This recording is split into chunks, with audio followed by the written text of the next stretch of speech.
മലയാള സിനിമയ്ക്ക് അത്ഭുത സ്പർശം നൽകിയ സംവിധായകൻ ഭരതൻ വിട പറഞ്ഞിട്ട് ഇന്ന് 25 വർഷം. 1998 ജൂലൈയിൽ ഇതേ ദിവസമാണ് മലയാള സിനിമയെ പുതുചന്തത്തിൽ അണിയിച്ചൊരുക്കിയ മഹാപ്രതിഭ ദൃശ്യങ്ങൾക്കപ്പുറമുള്ള ലോകത്തേക്ക് യാത്രയായത്.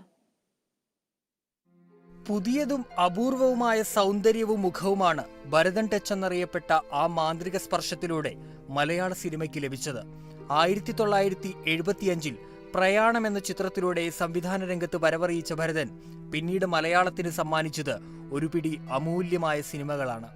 നിറക്കൂട്ടുകൾ ചാർത്തിയ ചിത്രങ്ങളായിരുന്നു ഭരതന്റെ ഓരോ സിനിമകളും. മികച്ച ചിത്രകാരനായിരുന്ന അദ്ദേഹം ഓരോ ഫ്രെയിമുകളെയും ഒരുക്കിയത് ഒരു മനോഹരമായ പെയിന്റിംഗ് പോലെയായിരുന്നു. പത്മരാജനൊപ്പം ചേർന്നപ്പോൾ പിറന്നത് പുതുചരിത്രം. 1978 പത്മരാജന്റെ രചനയിൽ ഭരതൻ സംവിധാനം ചെയ്ത രതിനിർവേദം ലൈംഗികതയെ അശ്ലീലതയിലേക്ക് വഴുതി വീഴാതെ തന്നെ ചിത്രീകരിക്കാൻ കഴിയുമെന്ന് തെളിയിക്കുന്നതായിരുന്നു. റെയിൽപാളത്തിലൂടെ പാഞ്ഞുവരുന്ന തീവണ്ടിക്ക് മുന്നിലോടുന്ന തകരയുടെ മുഖം വേദനയോടെയല്ലാതെ എങ്ങനെ പ്രേക്ഷകർക്ക് ഓർക്കാൻ കഴിയും? വൈശാലി എന്ന മലയാളത്തിലെ ഏറ്റവും വലിയ മാസ്റ്റർ പീസ് ഭരതനല്ലാതെ മറ്റൊരാൾക്കും ഒരുക്കാൻ കഴിയില്ല.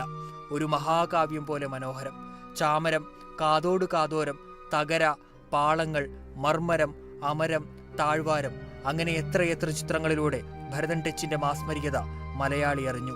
ഭരതന് ഭാഷ ഒരു തടസ്സമായിരുന്നില്ല. തമിഴിലും അദ്ദേഹം ചിത്രങ്ങൾ സംവിധാനം ചെയ്തു. ശിവാജി ഗണേശൻ, കമലഹാസൻ എന്നിവരെ അച്ഛനും മകനുമാക്കി സംവിധാനം ചെയ്ത തേവർ മകൻ കോളിവുഡിലെ എക്കാലത്തെയും ഹിറ്റ് ചിത്രങ്ങളിലൊന്നായിരുന്നു. സംവിധാനത്തിൽ മാത്രം ഒതുങ്ങുന്നതായിരുന്നില്ല ഭരതന്റെ പ്രതിഭ. കലാസംവിധാനം, സംഗീത സംവിധാനം, ഗാനരചന, എഡിറ്റിംഗ്, അങ്ങനെ അദ്ദേഹത്തിന്റെ വിരൽ സ്പർശമേൽക്കാത്ത മേഖലകൾ മലയാള സിനിമയിൽ ഇല്ലെന്ന് പറയാം. കേളിയിലെ താരം വാൽക്കണ്ണാടി നോക്കി, കാതോട് കാതോരം എന്ന ചിത്രത്തിലെ കാതോട് കാതോരം എന്നീ സൂപ്പർ ഹിറ്റ് ഗാനങ്ങളുടെ സംഗീതമൊരുക്കിയത് അദ്ദേഹമായിരുന്നു. ദിവ്യ ഉണ്ണി, മനോജ് കെ ജയൻ എന്നിവരെ നായികാനായകന്മാരാക്കി സംവിധാനം ചെയ്ത ചുരമായിരുന്നു ഭരതന്റെ അവസാന ചിത്രം. ഭരതനെ പോലെ മലയാള സിനിമയ്ക്ക് ഭരതൻ മാത്രമേയുള്ളൂ.